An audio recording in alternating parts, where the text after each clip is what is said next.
शेतकरी मित्रांनो, मी कृषी तज्ञ अमरसिंह लोमटे सद्गुरू ॲग्रो सर्व्हिसेसच्या युट्यूब चॅनलवर तसेच फेसबुक व इंस्टाग्राम पेजवर सर्व शेतकरी बांधवांचे सहर्ष स्वागत करतो।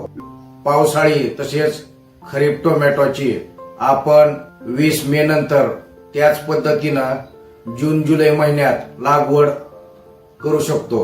रब्बी हंगामात टोमॅटो पिकाची लागवड ऑक्टोबर ते डिसेंबर जानेवारी या कालावधीमध्ये केली जाते। त्याच पद्धतीनं उन्हाळी हंगामातील लागवड फेब्रुवारी मार्च त्याच पद्धतीनं मे अखेरमध्ये केली जाते।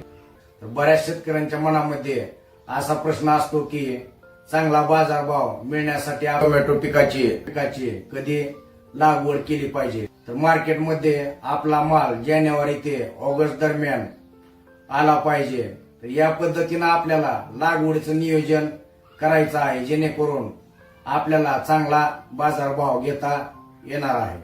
व्हिडिओ आवडला असेल तर व्हिडिओला लाईक करा। त्याच पद्धतीनं हा व्हिडिओ जास्तीत जास्त टोमॅटो उत्पादक शेतकरी बांधवांपर्यंत शेअर करा, जेणेकरून त्यांच्या टोमॅटो पिकाचे उत्पादन वाढण्यास त्यांची मदत होणार आहे। चॅनलला सबस्क्राईब करा। लवकरच भेटूया पुढच्या व्हिडिओ सोबत। धन्यवाद।